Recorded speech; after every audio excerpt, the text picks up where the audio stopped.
Fractions അല്ലെങ്കിൽ ഭിന്നസംഖ്യകൾ എന്നുള്ള ചാപ്റ്ററിൻ്റെ 8ാം ഭാഗമാണിത്. ഈ വീഡിയോയിൽ നമ്മൾ പേജ് 46 പ്രോബ്ലംസും ഇൻക്ലൂഡ് ചെയ്തിട്ടുണ്ട്. നമുക്ക് വീഡിയോയിലേക്ക് പോകാം. ഇന്ന് നമ്മൾ പഠിക്കാൻ പോകുന്നത് ഫ്രാക്ഷണൽ ഏരിയ അല്ലെങ്കിൽ ഭിന്നപ്പരപ്പ്. നമുക്ക് എല്ലാവർക്കും കണ്ടുപിടിക്കാൻ അറിയാവുന്ന ഒരു കാര്യമാണ് ഏരിയ ഓഫ് എ റെക്റ്റാങ്കിൾ എന്ന് പറയുന്നത് ലെങ്ത് ഇൻറ്റു ബ്രെഡ്ത്ത് ആണ്. നീളം ഗുണം വീതി. ഒരു ചതുരത്തിൻ്റെ പരപ്പളവെന്ന് പറയുന്നത് നീളം ഗുണം വീതി അല്ലേ. അപ്പോൾ ഇനി നമുക്ക് ഇവിടെ നമ്മളോട് പറഞ്ഞേക്കുന്ന ഫ്രാക്ഷണൽ ഏരിയ, ഇപ്പോൾ ഈ തന്നേക്കുന്ന ലെങ്ത്തും ബ്രെഡ്ത്തും നമ്മുടെ ഫ്രാക്ഷൻ രൂപത്തിലാണ് തരുന്നതെങ്കിൽ അല്ലെങ്കിൽ ഭിന്നസംഖ്യകളാണ് തരുന്നതെങ്കിലും ഇതിന് ഒരു മാറ്റവും ഇല്ല. ഇതിൻ്റെ ഏരിയ എന്ന് പറയുന്നത് എന്ത് തന്നെയായിരിക്കും? ലെങ്ത് ഇൻറ്റു ബ്രെഡ്ത്ത് തന്നെയായിരിക്കും. അതായത് അളവുകൾ ഭിന്നസംഖ്യകളായാലും ചതുരത്തിൻ്റെ പരപ്പളവ് എന്ന് പറയുന്നത് നീളം ഗുണം വീതി തന്നെയാണ്.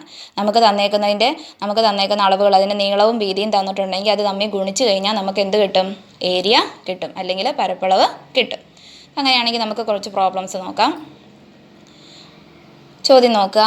What is the area of A rectangle of length 5 and 1/2 cm and bread 3 and 1/3 cm? 5 2/1 centimetre നീളവും 3 സെൻറ്റിമീറ്റർ വീതിയുമുള്ള ചതുരത്തിൻ്റെ പരപ്പളവ് എന്താണ്? ഇവിടെ നമുക്ക് നോക്കുകയാണെങ്കിൽ നീളവും തന്നിട്ടുണ്ട്, വീതിയും തന്നിട്ടുണ്ട്. രണ്ടും സെൻറ്റിമീറ്ററിലാണ് തന്നേക്കുന്നത്. അപ്പോൾ അങ്ങനെയാണെങ്കിൽ അതിൻ്റെ ഏരിയ കണ്ടുപിടിക്കാൻ എന്ത് ചെയ്താൽ മതി? രണ്ടും തമ്മിൽ ഗുണിച്ചാൽ മതി. അപ്പോൾ ഇതുപോലുള്ള ഭിന്നസംഖ്യകളെ ഗുണിക്കാനായിട്ട് നമ്മൾ പഠിച്ചിട്ടുണ്ട്. അപ്പോൾ നമുക്ക് എഴുതാം 5 and 1/2 ഇൻറ്റു 3 and 1/3 ഏരിയ എന്ന് പറയുന്നത്. ഇനി ഇതിനെ നമുക്ക് എങ്ങനെ എഴുതാം? 5 × 2. ആദ്യം ഇത് തമ്മിൽ ഗുണിക്കണം. അപ്പോൾ 5 × 2 10 വരും. അതിൻ്റെ കൂടെ 1 കൂട്ടണം. അപ്പോൾ എന്ത് വരും? 11 എന്ന് വരും. ന്യൂമറേറ്ററിൽ 11 എന്ന് വന്നു. അപ്പോൾ 11/2 ഇൻറ്റു ഇതുപോലെ തന്നെ 3 × 3 9 വരും. 9 + 1 10. അപ്പോൾ 10/3. അപ്പോൾ ഇങ്ങനെ വന്നു കഴിഞ്ഞാൽ എന്ത് ചെയ്താൽ മതി? നമുക്കിവിടെ നോക്കുവാണെങ്കിൽ ഇവിടെ ഒന്നും കൂടെ ഞാൻ കുറച്ചിട്ടുണ്ട്. കാരണം ഇവിടെ 10ഉം 2ഉം നമുക്ക് ക്യാൻസൽ ചെയ്യാൻ പറ്റും. അതായത് 10നെ നമുക്ക് 2 കൊണ്ട് ഡിവൈഡ് ചെയ്യാൻ പറ്റും. അതുകൊണ്ട് ഞാനിവിടെ 10നെ 2 കൊണ്ട് ഡിവൈഡ് ചെയ്യുമ്പോൾ നമുക്ക് 5 എന്ന് കിട്ടും. അപ്പോൾ 2ൻ്റെ സ്ഥാനത്ത് 1ഉം വരും. അതാണ് ഈ എഴുതിയേക്കുന്നത്. ഇനി 11 × 5 എന്ന് പറയുന്നത് എത്ര വരും? 55 ഡിവൈഡഡ് ബൈ 1 × 3 എന്ന് പറഞ്ഞാലോ 3. അപ്പോൾ 55 ഡിവൈഡഡ് ബൈ 3. ഇനി 55നെ നമ്മൾ 3 കൊണ്ട് ഡിവൈഡ് ചെയ്യുമ്പം നമുക്ക് കാണാനായിട്ട് പറ്റും അതിൻ്റെ കോഷ്യൻ്റ് 18ഉം റിമൈൻഡർ 1ഉമാണ്. അപ്പോൾ നമുക്ക് എഴുതാം 18 and 1/3 സ്ക്വയർ സെൻറ്റിമീറ്റർ. അതായത് ചതുരശ്ര സെൻറ്റിമീറ്റർ ആണ് അതിൻ്റെ യൂണിറ്റ് വരുന്നത്. ഇനി നമുക്ക് പേജ് 46 പ്രോബ്ലംസ് നോക്കാം. ഒന്നാമത്തെ ചോദ്യം ഇതാണ്. The length and breadth of some rectangles are given below. Calculate their areas. കുറച്ച് റെക്റ്റാങ്കിൾസിൻ്റെ ലെങ്ത്തും ബ്രെഡ്ത്തും തന്നിട്ടുണ്ട്. അതിലൊന്നാണ് എഴുതിയേക്കുന്നത്. ഇനിയും 2 കൂടി ഉണ്ട്. ചില ചതുരങ്ങളുടെ നീളവും വീതിയും ചുവടെ പറഞ്ഞിരിക്കുന്നു. ഓരോന്നിൻ്റെയും പരപ്പളവ് കണ്ടുപിടിക്കുക. അപ്പോൾ നമുക്കിവിടെ തന്നേക്കുന്ന ചതുരങ്ങളുടെ നീളവും വീതി എന്ന് പറയുന്നത് 4.5 സെൻറ്റിമീറ്ററും 3.25 സെൻറ്റിമീറ്ററുമാണ്. അപ്പോൾ അതിൻ്റെ ഏരിയ എന്ത് വരും? രണ്ടും കൂടെ ഗുണിക്കുക. അപ്പോൾ 4 and 1/2 ഇൻറ്റു 3 and 1/4. അപ്പോൾ ഇതിനെ നമുക്ക് എങ്ങനെ എഴുതാം? 4 × 2 8, 8 + 1 9, 9/2 ഇൻറ്റു 4 × 3 12 ചെയ്തു. ദെൻ 12 + 1 13. ഇപ്പോൾ 13 ഡിവൈഡഡ് ബൈ 4. ഇനി 9 × 13 എന്ന് പറയുന്നത് 117 വരും. 4 × 2 8. അപ്പോൾ ഇവിടെ നമുക്ക് വെട്ടിക്കുറയ്ക്കാൻ പറ്റാത്തത് കൊണ്ടാണ് നമ്മൾ നേരെ തന്നെ അത് ഗുണിച്ചെഴുതിയേക്കുന്നത്. ഇനി 117നെ നമ്മൾ 8 കൊണ്ട് ഡിവൈഡ് ചെയ്യുമ്പോൾ നമ്മുടെ കോഷ്യൻ്റ് 14ഉം റിമൈൻഡർ 5ഉം കിട്ടും. അപ്പോൾ നമുക്കതിനെ 14 and 5/8 സ്ക്വയർ സെൻറ്റിമീറ്റർ. ഇവിടെ നമുക്ക് സെൻറ്റിമീറ്ററിലാണ് തന്നേക്കുന്നത്. അതുകൊണ്ട് ചതുരശ്ര സെൻറ്റിമീറ്റർ എന്ന് നമുക്ക് എഴുതാനായിട്ട് പറ്റും. ഇനി അതിൻ്റെ തന്നെ രണ്ടാമത്തെ പ്രോബ്ലത്തിൽ നമ്മുടെ ലെങ്ത്തും ബ്രെഡ്ത്തും എന്ന് പറയുന്നത് 6 and 3/4 മീറ്ററും 5 and 1/3 മീറ്ററുമാണ്. അപ്പോൾ അതിൻ്റെ ഏരിയ എന്ന് പറയുന്നത് എന്തായിരിക്കും? ഇത് രണ്ടും കൂടെ ഗുണിക്കുക. അപ്പോൾ 6 and 3/4 ഇൻറ്റു 5 and 1/3.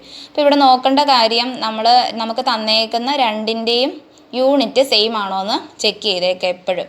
രണ്ടും ഇവിടെ മീറ്റർ തന്നെ ആയതുകൊണ്ട് നമുക്ക് മാറ്റങ്ങളൊന്നും വരുത്തേണ്ട വരുന്നില്ല. പക്ഷേ ഒരെണ്ണം സെൻറ്റിമീറ്ററും ഒരെണ്ണം മീറ്ററും ആണെങ്കിൽ നമ്മളതനുസരിച്ച് രണ്ടും ഒരേപോലെ ആക്കണം. സെൻറ്റിമീറ്റർ ആണെങ്കിൽ സെൻറ്റിമീറ്റർ ആക്കണം, മീറ്റർ ആണെങ്കിൽ രണ്ടും മീറ്റർ ആക്കിയിട്ട് വേണം ചെയ്യാനായിട്ട്.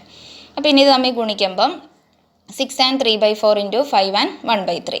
6 and 3/4നെ നമുക്ക് നേരത്തെ പറഞ്ഞ പോലെ 27/4 എന്ന് എഴുതാം. ഇൻറ്റു 5 and 1/3 എന്നുള്ളതിനെ 16/3 എന്ന് എഴുതാം. ഇനി നമുക്കിതിനെ വെട്ടിക്കുറയ്ക്കാനായിട്ട് പറ്റും. അതായത് ഇവിടെ നോക്കുക, 16നെ നമുക്ക് 4 കൊണ്ട് കംപ്ലീറ്റ്ലി ഡിവൈഡ് ചെയ്യാൻ പറ്റും. അതുകൊണ്ടാണ് ഈ 16നെ നമ്മളിവിടെ വെട്ടി ഇവിടെ മേളിൽ 4 എന്ന് എഴുതി. 4നെ നമ്മളിവിടെ ക്യാൻസൽ ചെയ്ത് 1 എന്ന് എഴുതി. ദെൻ 27നെ നമുക്ക് 3 കൊണ്ട് കംപ്ലീറ്റ്ലി ഡിവൈഡ് ചെയ്യാൻ പറ്റും. അപ്പം 9 × 3 ആണ് 27. അപ്പം 9 നമ്മളിവിടെ എഴുതി, 1ഉം ഇവിടെ എഴുതി. അപ്പോൾ നമുക്ക് 9 × 4 എന്ന് പറയുന്നത് 36 വരും. 1 × 1 1, 36/1 എന്ന് പറയുന്നത് 36 തന്നെയാണ്. അപ്പോൾ നമുക്ക് എഴുതാം 36 സ്ക്വയർ മീറ്റർ. ഇവിടെ മീറ്റർ ആയതുകൊണ്ടാണ് നമ്മളിവിടെ സ്ക്വയർ മീറ്റർ എന്ന് എഴുതിയേക്കുന്നത്. ഇനി അതിൻ്റെ തന്നെ മൂന്നാമത്തെ പ്രോബ്ലം ഇതാണ്. 1 and 1/3 മീറ്റർ, 3/4 മീറ്റർ. 1 3/1 മീറ്ററും 4/3 അതായത് 3/4 മീറ്ററും. അപ്പോൾ ഇതിൻ്റെ എന്ത് ചെയ്താൽ മതി? ഗുണിക്കുക. അപ്പോൾ 1 3/1 ഗുണം 4/3. അപ്പോൾ നമുക്കിവിടെ 1 and 1/3 എന്നുള്ളതിനെ 4/3 എന്ന് എഴുതാം ഇൻറ്റു 3/4. അപ്പോൾ ഇവിടെ നോക്കുവാണെങ്കിൽ 3 ന്യൂമറേറ്ററിൽ 3 ഉണ്ട്, ഇവിടെ ഒരു ഡിനോമിനേറ്ററിലും 3 ഉണ്ട്. നമുക്ക് ക്യാൻസൽ ചെയ്ത് മേളിലും 1 താഴെയും 1 എഴുതാം. അതുപോലെ 4/4 1 വരും. അപ്പോൾ മൊത്തത്തിൽ നമുക്ക് 1 കിട്ടും. അതായത് അതിൻ്റെ ഉത്തരം 1 സ്ക്വയർ മീറ്റർ. ഇനി രണ്ടാമത്തെ ചോദ്യം ഇതാണ്. What is the area of a square of side 1 and 1/2 metre?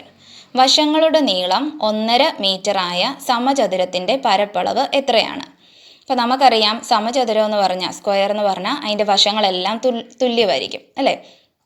അപ്പം ഏരിയ ഓഫ് എ സ്ക്വയർ എന്ന് പറഞ്ഞാൽ സൈഡ് ഇൻറ്റു സൈഡ്, അതിൻ്റെ നീളവും വീതിയും തുല്യം തന്നെയാണ്. അതുകൊണ്ടാണ് നമ്മൾ സൈഡ് ഇൻറ്റു സൈഡ് എന്ന് എഴുതുന്നത്. അല്ലെങ്കിൽ വശം ഗുണം വശം. സമചതുരത്തിൻ്റെ പരപ്പളവ് എന്ന് പറയുന്നത് വശം ഗുണം വശം. അപ്പോൾ നമുക്കൊരു സൈഡ് തന്നാൽ മതി അവിടെ, കാരണം എല്ലാ വശവും തുല്യമാണ്. അപ്പോൾ നമുക്കിവിടെ സൈഡ് തന്നിട്ടുണ്ട് 1 and 1/2 മീറ്റർ. അപ്പോൾ അതിൻ്റെ ഏരിയ എന്ന് പറയുന്നത് എന്ത് വരും? 1 and 1/2 ഇൻറ്റു 1 and 1/2.